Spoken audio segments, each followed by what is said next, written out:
뉴스 시작합니다. 김인수입니다. 윤석열 대통령이 이르면 내일 신임 대통령 비서실장을 임명합니다. 원희룡 전 장관을 우선 검토하는 것으로 알려진 가운데 김한길 국민통합위원장과 정진석 의원 등이 함께 물망에 올랐습니다. 관료 출신보단 이 정무력을 갖춘 정치인들을 염두에 둔 것으로 보입니다. 정부의 국정쇄신 의지를 내보일 첫 단추인 만큼 윤석열 대통령도 고심하는 것으로 전해졌습니다. 오늘의 첫 소식 이현재 기자의 보도입니다. 윤 대통령이 이르면 내일 신임 비서실장을 임명합니다. 원희룡 전 국토부 장관이 우선 검토되고 있고 이상민 행안부 장관, 김한길 국민통합위원장과 정진석 국민의힘 의원 등이 하마평에 올랐습니다. 원 전 장관이 총선에서 이재명 민주당 대표에게 패배하긴 했지만 총선을 앞두고 장관급 인사 중 가장 먼저 험지 희생 의지를 보였고 삼선 의원 출신의 제주도지사, 장관까지 지내며 정무, 행정 경험 모두 풍부하다는 게 강점으로 꼽힙니다. 한 국민의힘 의원은 채널A와 통화에서 전임 비서실장들이 관료 출신이다 보니 정무 감각이 부족하고 당과의 소통도 어려웠다며 원 전 장관은 개혁적 성향과 정치력을 동시에 보유한 적임자라고 평가했습니다. 민주당은 이런 식의 인사는 총선 결과를 무시한 불통의 폭주라고 비판했습니다. 이제 양평 고속도로 건으로 상당히 문제 있는 의사결정 또 발언을 하신 분인데 그런 분을 만약에 비서실장으로 임명한다면 국민들이 용서하지 않을 거라고 생각합니다. 이상민 장관, 김한길 위원장에 대해서는 국민의힘 내부에서도 우려의 목소리가 나왔습니다. 친윤 색채가 강해 여론의 지지를 받기 어렵고 특히 이상민 장관의 경우 야권이 이태원 참사 특검법을 재추진하려는 상황에서 불난집에 기름을 붓는 격이 될 수 있다는 겁니다. 윤석열 대통령은 다음 주 초쯤 대통령실 조직 개편을 포함한 대국민 담화를 발표할 예정입니다. 채널A 뉴스 이현재입니다. 총선 패배의 책임을 지고 이 자리에서 물러난 한동훈 전 비대위원장이 오늘 새벽 국민의힘 당직자와 보좌진들에게 메시지를 보냈습니다. 한 전 위원장은 자신이 부족했다면서 무엇을 고쳐야 할지 알아내서 고치고 힘내자는 인사를 남겼습니다. 형식은 고별사였는데 내용은 꼭 이 작별의 의미만은 아닌 듯합니다. 공태현 기자입니다. 한동훈 전 국민의힘 비상대책위원장이 국민의힘 동료 당직자들, 보좌진들께 드리는 글이라며 메시지를 보낸 건 오늘 새벽. 한 전 위원장은 동료 여러분들은 잘하셨고 내가 부족했다는 반성의 목소리와 함께 정치를 계속하겠다는 의지도 내비쳤습니다.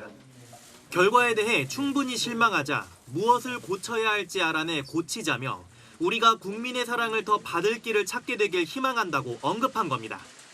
한 전 위원장은 비대위원장직에서 물러난다면서도 향후 정치 행보 가능성을 열어둔 바 있습니다. 특별한 계획을 갖고 있지는 않고 어디에서 뭘 하든 나라를 걱정하며 살겠습니다. 저는 제가 한 약속을 지키겠습니다. 자성과 쇄신의 태도를 부각하면서 책임지는 정치인의 모습을 나타낸 걸로 해석됩니다. 이른바 친 한동훈 인사들은 총선 패배에 대해 대통령 책임론을 거론했습니다. 광주 지역에 출마했다 낙선한 박은식 전 비대위원은 아무리 광주라도 선거 비용 절반이 보전되는 득표율 10%대는 될 줄 알았다. 그게 안 된 건 대통령에 대한 분노가 얼마나 큰지 보여주는 것이라고 했습니다. 오산에서 낙선한 김효원 후보는 왜 의대 증원 2,000명을 고집하냐는 유권자 질문에 답할 수 없었다며 정부가 유연하게 대처했어야 한다고 말했습니다. 채널A 뉴스 공태현입니다. 벼랑 끝에 내몰린 국민의힘에선 이 정부의 국정기조 변화와 이 여권의 전면 쇄신을 요구하는 목소리가 터져나오고 있습니다. 내각 총사퇴와 함께 혁신형 지도부를 통해 당정 관계를 다시 수립해야 한다는 주장도 나옵니다. 김단비 기자가 취재했습니다.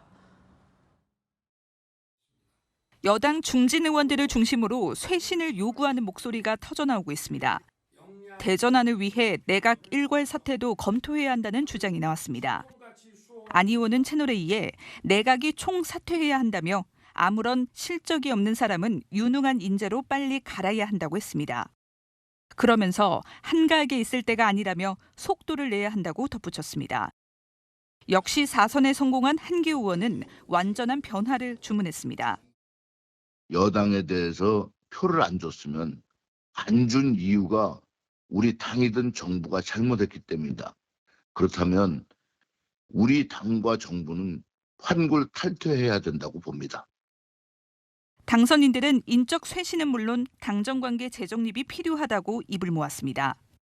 삼선의 한 국민의힘 의원은 하늘이 두 쪽 나도 바른말 하는 사람이 있어야 한다며 야당과의 관계든 정부와의 관계든 싹 바꿔야 한다고 했고, 또 다른 삼선 의원은 무조건 반성하는 모습을 보여야 한다. 당이 얼마나 변화할지 지켜보는 눈이 많다고 말했습니다. 극적인 변화를 주기 위해 도봉갑에 당선된 30대 청년 정치인 김재섭 당선인을 당대표로 내세워야 한다는 의견도 나왔습니다.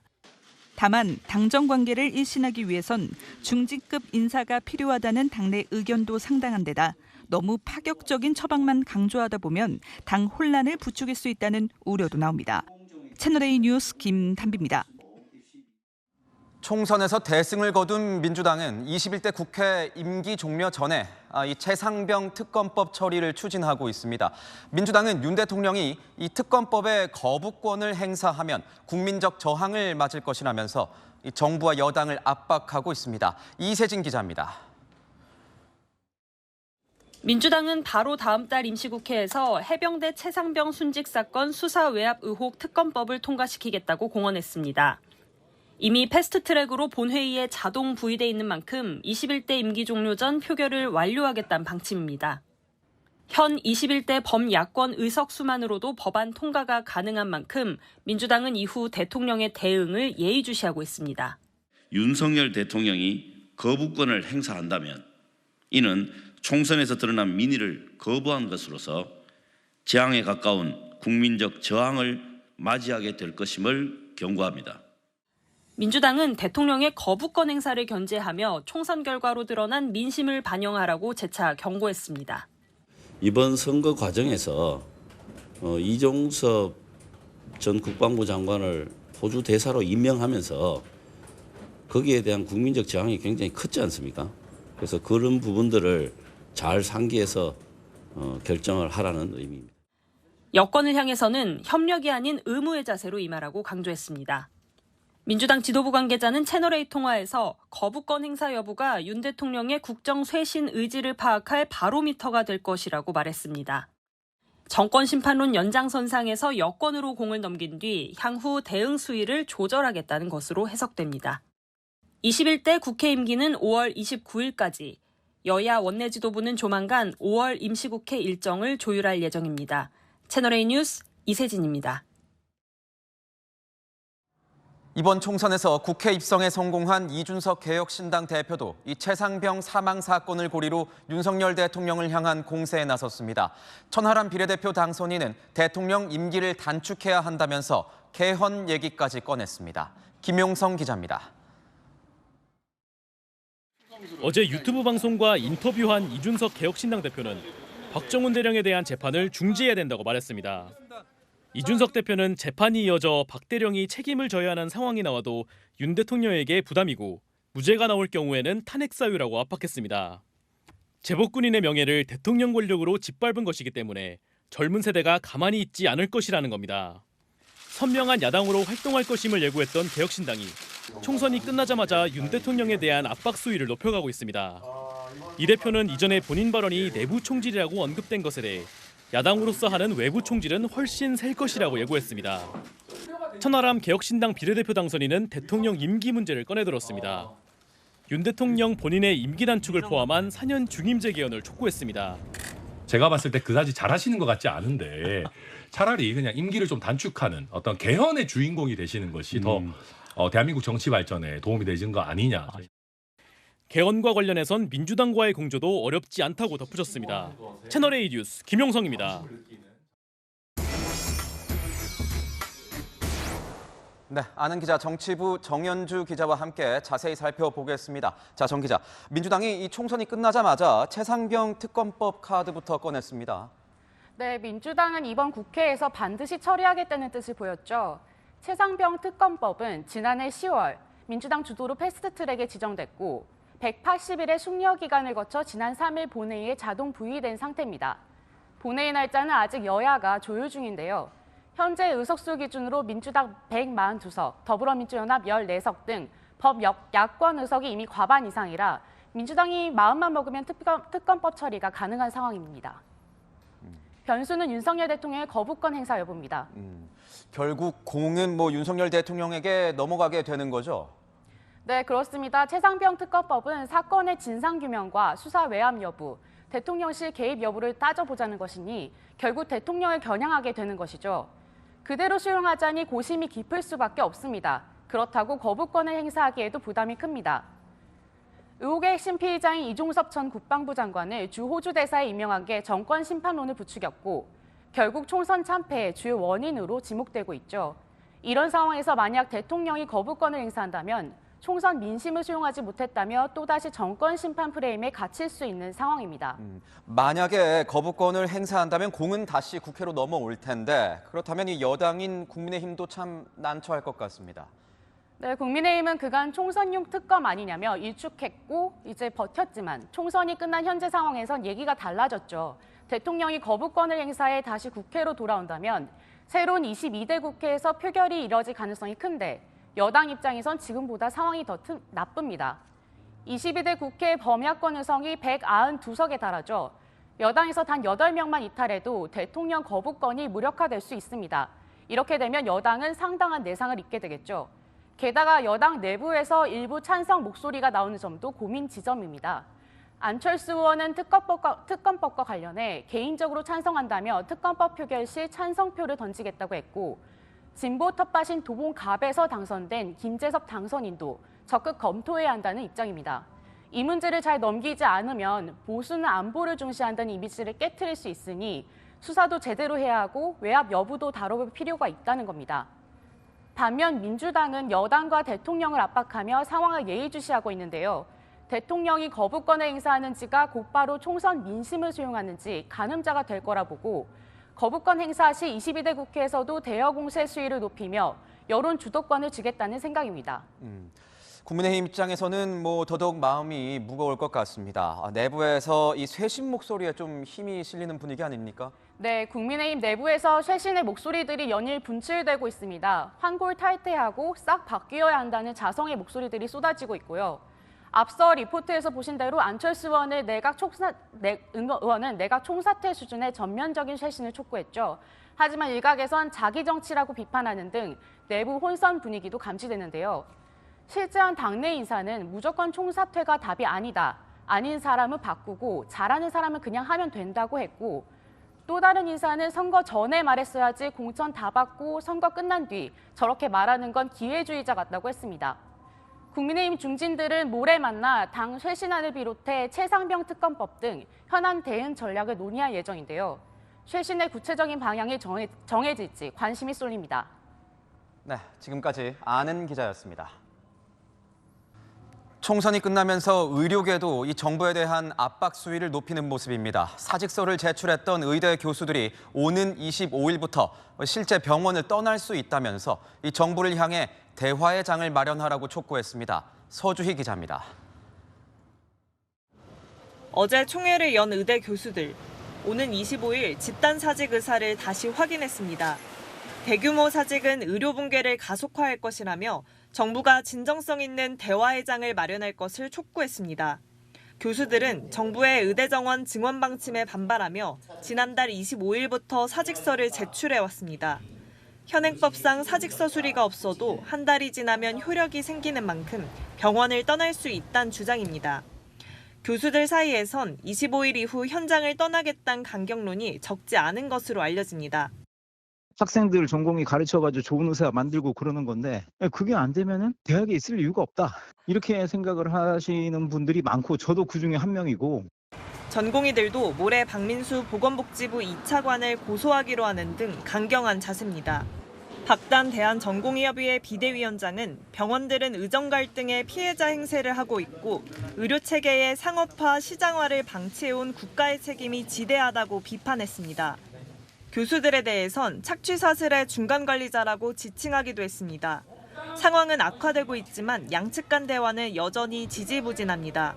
한덕수 국무총리가 사의를 밝히면서 정부 내 구심점이 사라진 상태. 의사협회도 차기 회장과 비대위원장 갈등으로 어수선한 상황입니다. 총선 이후 침묵을 지켜온 정부가 모레 중대본 브리핑을 예고한 가운데 어떤 입장을 내놓을지 주목됩니다. 채널A 뉴스 서주입니다.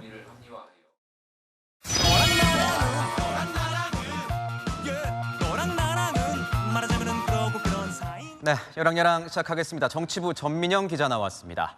자, 첫 번째 주제 보겠습니다. 홍준표 대구시장이 보이는데 뭐가 있다는 겁니까? 지하실입니다. 홍준표 시장 오늘 SNS 글을 올렸는데요. 108석 줬다는 건 국민들이 명줄만 붙여놓은 거다. 바닥을 쳤다고들 하는데 지하실도 있다.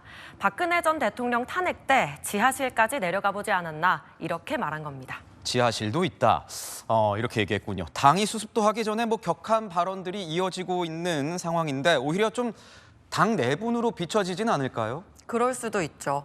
총선 개표 결과가 나온 그제부터 지금까지 SNS에 5차례나 글을 올려서 국민의힘을 비판했는데요. 발언 수위도 높았습니다. 어제는 문재인 사냥개, 애라는 등 거친 표현을 사용해서 한동훈 전 위원장을 겨냥했습니다. 그러면서 나는 그렇게 살지 않는다. 내 힘으로 산다며 스스로를 자랑하는 말을 덧붙였고요. 또 다른 게시글에선 한 위원장을 향해 깜도 안 되는데 들어와 대권놀이 하면서 정치 아이돌로 착각하고 셀카만 찍다 말아먹었다 공격했습니다. 수위가 굉장히 세군요. 당의 원로로서 조언을 해줄 수 있죠. 그런데 이 선거 전에 해주는 게 좀 좋았을 텐데 이제야 이런 격한 발언들을 쏟아내는 어떤 이유 같은 게 있을까요? 한동훈 위원장을 경계하는 겁니다. 한 위원장 사퇴는 했지만 정치는 계속하겠다 밝혔잖아요. 차기 경쟁자로 보고 맹비난하는 것 아니냐 이런 해석입니다. 그런 배경이 있을 수도 있겠군요. 다음 주제 살펴보겠습니다. 서울 구로 을에서 맞붙었던 태용호 국민의힘 의원과 윤건영 민주당 의원이 보이는데 꽃을 든 낙선자라면 태 의원을 말하는 겁니까? 네, 태 의원입니다. 태용호 의원 낙선 후에 당선인인 윤건영 민주당 의원에게 꽃다발을 들고 찾아간 사실이 전해지면서 화제가 되고 있는데요. 꽃을 받은 윤 의원 SNS를 통해 예상치 못한 손님이라는 글을 올리며 감사의 마음을 전했습니다. 여야가 이제 서로 대립을 해왔던 만큼 쉽지 않은 일이었으리라고 보는데 이 태 의원 어떻게 윤 당선인을 찾아가게 된 겁니까? 윤건영 당선인이 먼저 태 의원에게 위로 전화를 했다고 하는데요. 그러자 태 의원도 윤 당선인 사무실로 찾아가겠다고 얘기했고 그 후 꽃다발을 들고 방문했다는 겁니다. 윤 의원은 당시 상황에 대해 진심으로 고마웠다며 여야가 충돌하더라도 지역 현안은 힘을 합치는 게 맞다고 전했고요. 또 곧 작은 선물을 들고 태 후보를 찾아뵙겠다고 밝히기도 했습니다. 비록 낙선하긴 했지만 참 훈훈한 모습이긴 합니다. 근데 이런 훈훈한 모습이 또 있다면서요. 네, 원희룡 국민의힘 인천 계양을 후보의 선거운동을 도왔던 이천수 후원 회장인데요. 어제에 이어서 오늘도 낙선운동까지 함께하면서 눈길을 끌고 있습니다.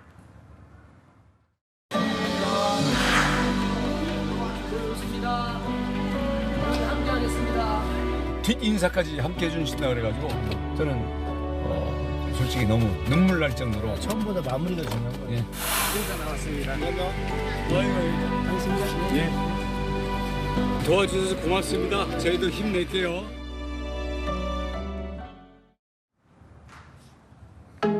책임감 있게 끝까지 함께하는 모습, 그동안 지지해준 국민들에게 진정성을 표현할 수 있는 가장 좋은 방법인 것 같습니다. 네, 지금까지 여랑야랑이었습니다. 이란의 이스라엘 보복 공격이 임박한 가운데 이란이 순항미사일과 드론을 이동시킨 정황이 포착됐습니다. 미국은 이스라엘을 방어하기 위해 중동에 이지스함을 긴급 배치했습니다. 워싱턴에서 최주연 특파원이 전합니다. 이란의 이스라엘 위협을 실제 상황으로 보고 있다는 미 백악관의 브리핑에 이어 조 바이든 대통령도 이란의 공격이 임박했음을 시사했습니다. I want to get a secure information, but my expectation sooner than later. Mr. President, to Iran in this moment. Don't. 이어 재차 이란에 경고했습니다. We will help defend Israel, and Iran will not succeed. 실제 중동 내 미군과 시설을 지키고 이스라엘을 지원하기 위해 미사일을 요격할 수 있는 미 구축함 2척을 중동에 긴급 배치한 것으로 בהגנה, גם על הקרקע, גם באוויר, אנחנו בשיתופי פעולה הדוקים עם שכנות ועם ידידות על מנת למנוע פגיעה בישראל, ואנחנו נדע כיצד להגיב. 이란이 보복 공격을 위해 100기가 넘는 순항 미사일과 드론을 준비했다고 ABC 방송이 보도한 데 이어 CNN 또한 이란이 내부에서 군사 자산을 이동시키고 있는 것을 미국이 포착했다고 전했습니다. 미국 현지에서는 이란과 이스라엘 사이 직접 소통할 연결고리가 없는 만큼 미국을 포함한 복수의 국가들이 개입하면서 갈등이 더 확산될 수 있다는 우려도 나오고 있습니다. 중동 지역의 긴장이 고조되며 다우를 비롯한 뉴욕 증시 3대 지수는 모두 하락했습니다. 금값도 사상 처음으로 1온스에 2,400달러를 넘어섰습니다. 워싱턴에서 채널A 뉴스 최주현입니다. 이렇게 이란과 이스라엘의 무력 충돌이 임박했다는 소식이 전해지면서 국제 유가는 급등세를 보이고 있습니다. 서울 평균 휘발유 가격은 벌써 1,750원을 넘어섰습니다. 정부는 유류세 인하 조치를 추가 연장하는 방안을 고심하는 것으로 알려졌습니다. 김재혁 기자의 보도입니다. 중동 주요 산유국들이 원유 감산을 연장하기로 한 가운데 이란의 이스라엘 보복 공격이 임박했다는 보도가 나오자 국제 유가는 직격탄을 맞았습니다. 브렌트유 선물 가격은 배럴당 90.45달러로 한 달 전보다 9달러가량 올랐습니다. 장중에는 92.18달러로 지난해 10월 이후 5개월여 만에 최고치를 기록했습니다. 국제 유가는 통상 2에서 3주 정도의 시차를 두고 반영돼 아직 국내 휘발유 값에는 영향을 주지 않았습니다. 하지만 서울은 1,750원을 넘었고 전국 평균 휘발유 값도 3월 마지막 주 기준 리터당 1,639.5원에서 오늘 현재 1,685.38원으로 2주 만에 45원 넘게 뛰었습니다. 리터당 2,000원이 넘는 곳도 있습니다. 부담이 엄청 되죠. 기름값이 부담되기도 하지만 물가적으로 기본적인 물가가 많이 올랐고 공급은 별로 안 오르고. 지난 2022년 3월에는 러시아의 우크라이나 침공 여파로 휘발유와 경유 모두 리터당 2,000원을 넘기기도 했습니다. 물가가 굉장히 빠른 속도로 올라왔고 석유나 이런 쪽을 원료로 한다든지 이런 산업에 영향을 줄 확률이 높습니다. 휘발유 25% 인하, 경유와 LPG 37% 인하 등 유류세 인하가 적용되는 건 이번 달 말까지입니다. 기획재정부는 오는 15일 비상경제장관회의를 열고 유류세 인하 연장에 대해 논의할 것으로 알려졌습니다. 이번에 또 연장하게 되면 2021년 11월 첫 시행 후 9차례로 32개월 지속하는 셈입니다. 채널A 뉴스 김재혁입니다. 사건 현장을 360도 빈틈없이 파헤치는 사건 현장 360. 오늘부터 시작합니다. 유흥업소가 몰린 번화가를 지나가다 보면 길바닥을 뒤덮은 이 퇴폐업소 전단지 때문에 눈살을 찌푸린 적 많으실 겁니다. 전단지 살포범들은 단속반을 따돌리려고 점조직 형태로 운영되고 있다는데 이기상 기자가 현장 취재했습니다.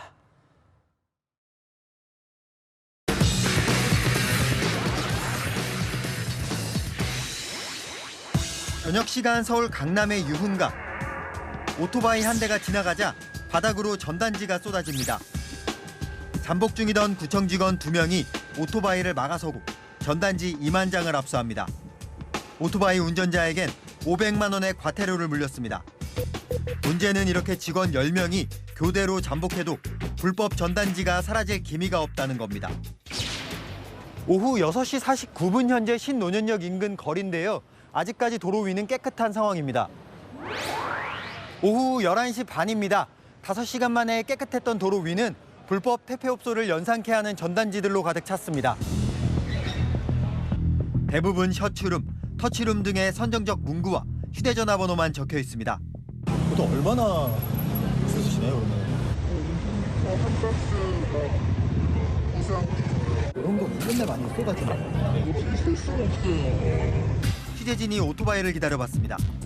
헬멧도 쓰지 않은 남성 2명이 나타나더니 전단지를 공중에 마구 뿌려댑니다. 저기요. 취재진이 부르는 소리에도 아랑곳 없이 전단지를 뿌린 뒤 멀어집니다.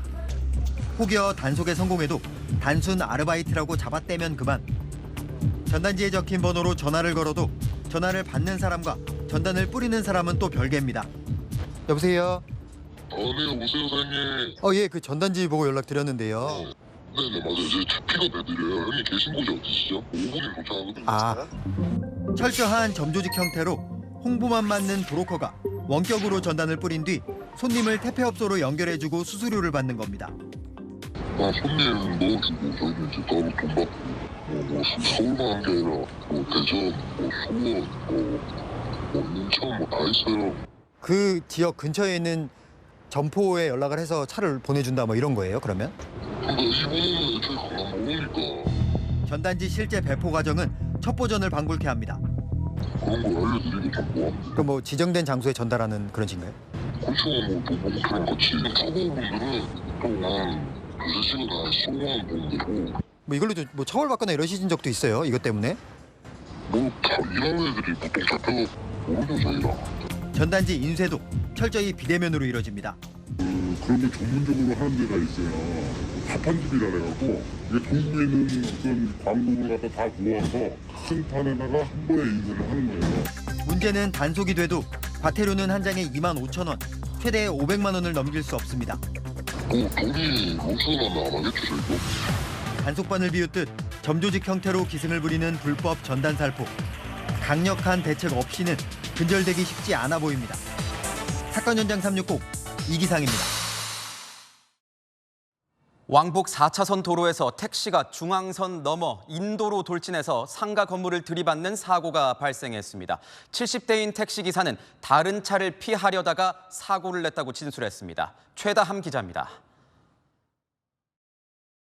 택시 한 대가 도로 한가운데를 막은 채 멈춰서 있고 구급대원들이 누군가를 응급처치합니다. 택시 앞 범퍼는 종잇장처럼 구겨졌고 소방과 경찰, 시민들이 힘을 모아 택시를 도로가로 옮깁니다. 택시가 들이받은 노래방 출입구는 산산조각이 났습니다.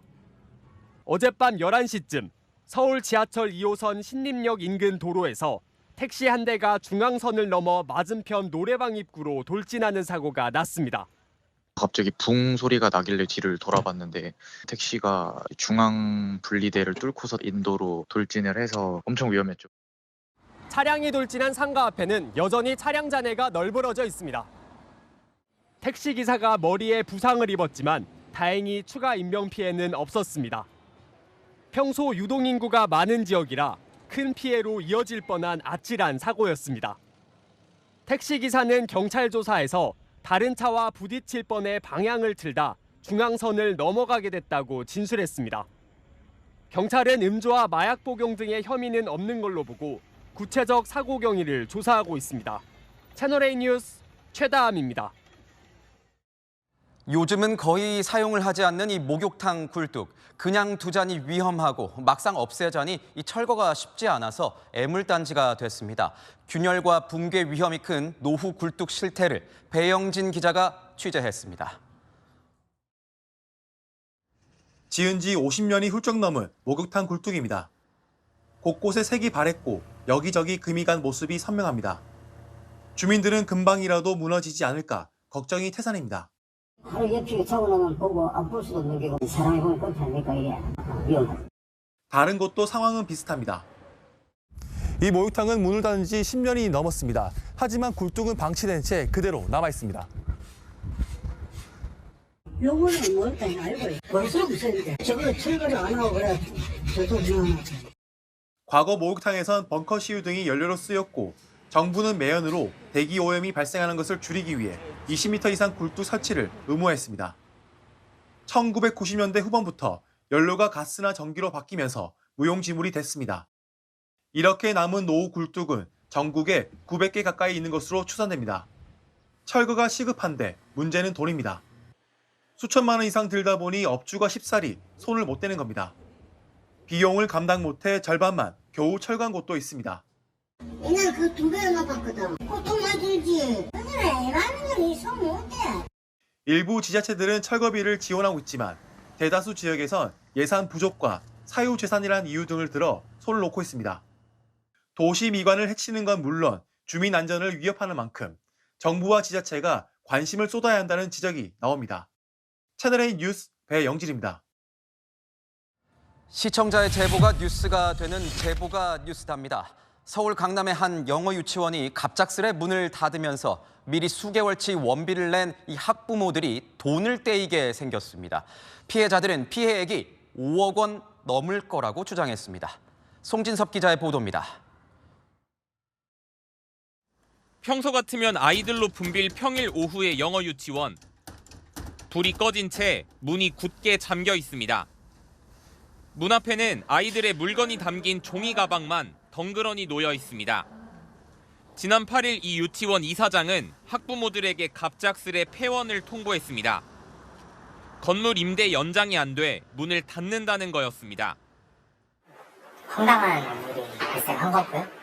이제 정상적으로 운영하던 이제 이 놀이학교가 아이들 다 하원하고 저녁 6시 정도에 이제 폐업을 결정하겠다라고 일방적인 통보문이 왔습니다. 학부모들은 미리 납부한 교습비를 떼일 처지에 놓였습니다. 이 영어 유치원의 교습비는 1년에 1,700만 원 정도로 통학 버스비 등을 합치면 2천만 원까지 올라갑니다. 최소 단위가 3개월치인데다 이번엔 1년치를 현금으로 내면 할인해준다는 이벤트까지 열어 피해가 커졌습니다. 일주일 동안만 선납 할인을 한다. 작은 금액이 아니니까 믿고 맡기는 심정으로 이제 선납을 한 거죠. 원생 90여 명의 학부모들은 피해액이 5억 원을 넘어갈 것으로 추산했습니다. 직원들도 망연자실하긴 마찬가지입니다. 회식금 정산도 아무것도 못 받고 그리고 우리 지문도 다 지워버리고 홈페이지도 다 삭제해버리고. 학부모들은 이사장에 대해 단체 형사 고소장을 접수할 계획입니다. 채널A는 이사장에게 여러 차례 연락을 취했지만 닿지 않았습니다. 채널A 뉴스 송진섭입니다. 최근 덥고 건조한 날씨가 이어지면서 산불도 비상입니다. 요즘에는 농촌에서 쓰레기를 태우다가 이 불이 번지는 경우가 태반이라고 합니다. 강경모 기자가 취재했습니다. 산 중턱에서 연기가 치솟습니다. 산림당국은 헬기 5대를 동원해 1시간 넘게 진화 작업을 벌여 불을 껐습니다. 어제 강원 횡성에서도 산불로 묫자리가 검게 탔습니다. 모두 쓰레기를 불법으로 소각하다 벌어진 일입니다. 최근 10년간 매년 560건 넘는 산불이 발생했는데 4건 중 1건은 쓰레기 소각이 원인이었습니다. 올해도 135건 산불 중 32건이 쓰레기를 태우다 발생했습니다. 논밭두름 소각, 영농부산불 소각, 쓰레기 소각은 불법 행위입니다. 비상이 걸린 산림당국은 연일 불법 쓰레기 소각 단속을 나서고 있습니다. 부산물 좀 태우지 마시고 다른 분들한테 좀 잘 얘기를 해주시고 산불 내면 안 돼요. 이제 쓰레기 태우지 말라고 맨날 얘기해 맨날. 산림 인접적 100m 이내 불을 피우는 행위는 전면 금지돼 있습니다. 실수라도 산불을 내면 3년 이하 징역 또는 3천만 원 이하의 과태료가 부과됩니다. 하지만 외진 농촌 마을에선 폐기물이 제때 수거되지 않는다는 이유 등을 들어 불법 소각하는 일이 여전합니다. 봄철 건조한 날씨와 만나면 작은 불씨에도 단기간에 대규모 산불로 이어지고 있으므로 봄철 건조한 날씨가 이어지면서 전국엔 산불 위기경보 경계 단계가 내려졌습니다. 산림당국은 쓰레기 불법 소각 대신 파쇄기를 이용할 것을 당부했습니다. 채널A 뉴스 강경모입니다. 지난해 분당 서현역 쇼핑몰에서 있었던 이 흉기 난동 사건으로 전 국민이 큰 충격을 받았는데 오늘 호주의 한 쇼핑몰에서 비슷한 사건이 발생했습니다. 한 남성이 마구잡이로 흉기를 휘둘러서 5명이 숨졌고 부상자들도 상당수가 위독한 상태입니다. 김태림 기자입니다. 토요일 날 쇼핑을 즐기던 사람들이 갑자기 뛰기 시작합니다. 한 남성이 다가가자 화들짝 놀라며 몸을 피합니다. 자세히 보니 이 남성 손에 흉기를 들고 있습니다. 현지 시각 오늘 낮 호주 시드니 외곽의 한 쇼핑몰에서 칼부림 사건이 발생했습니다. 목격자들은 한 남성이 마구잡이로 사람들에게 칼을 휘둘렀다고 전했습니다. They just said run, run, run. Someone's being stabbed, and so we were inside Dior. They closed the doors, and just really calmly, he was just walking like he was having an ice cream in the park. AP통신에 따르면 5명이 숨지고 최소 8명이 부상을 입었습니다. 부상자 중 상당수가 위독한 상태라고 현지 경찰은 전했습니다. And now I know it's a 9-month-old with a bandage on the arm and in the belly. Oh, the mother was terrified. The mother was sad. 용의자는 경찰이 쏜 총에 맞아 현장에서 숨졌습니다. As she continued to walk quickly behind him to catch up with him, he turned, faced her, raised a knife. She discharged a firearm and that person is now deceased. 현지 경찰은 단독 범행으로 1차 판단하고 있으며 범인의 신원과 동기를 조사 중입니다. 채널A 뉴스 김태림입니다. 미국에선 차량 절도 범죄가 끊이지 않아서 큰 골칫거리입니다. 한 해 도난당한 차량만 100만 대가 넘는데 보안을 뚫기 위한 이 절도 수법이 날로 정교해지고 있습니다. 이솔 기자입니다. 복면을 쓴 남성이 파란색 SUV 차량에 접근합니다. 주위를 살피며 조심스레 차문을 열더니 무언가를 조작하고는 차를 타고 사라집니다. 현지 시각 1일 저녁 미국 시애틀에서 발생한 차량 절도 사건입니다. 신고를 받고 출동한 경찰차와 주차된 차량을 잇따라 들이박으며 도주를 시도하는 절도범. 지나가던 여성과 아이들까지 덮칠 뻔한 후에야 차는 멈췄고 결국 경찰에 체포됐습니다. 미국 워싱턴에서는 절도범이 차량을 훔치려다 차주에게 발각됐습니다. 대기 중이던 일당의 차량에 타려하지만 차주가 몸을 던져 저지합니다. 절도범들은 급기야 차주를 들이받고는 현장을 빠져나갔습니다. As I was on the hood, I was like, okay, where am I headed? So I looked back over my shoulder and I was like, oh no, not my truck. And again, this all happened within a split second. 최근 미국 국립보안범죄국의 발표에 따르면 지난해까지 2년 연속 미국 전역에서 100만 대가 넘는 차량이 도난당했습니다. 현대화된 보안 시스템을 뚫기 위해 차문이나 차키를 해킹하는 등 절도 기술이 정교해지고 있다고 지적했습니다. I had a citizen last week that I spoke with and their vehicle had been stolen 3 times. And it's frustrating. I think our citizens are getting very frustrated with this. 볼티모어와 필라델피아 등 일부 도시에선 시민들에게 핸들 잠금 장치를 무료로 나눠주고 있다고 외신들은 보도했습니다. 채널A 뉴스 이솔입니다. 많은 이들의 사랑을 받았던 판다 푸바오가 중국으로 돌아간 뒤 벌써 열흘이 흘렀습니다. 푸바오를 그리워하는 팬들을 겨냥해서 중국의 판다 기지를 관람하는 패키지 관광 상품까지 출시됐습니다. 정현우 기자입니다. 판다 방사장 앞이 관람객들로 북적입니다.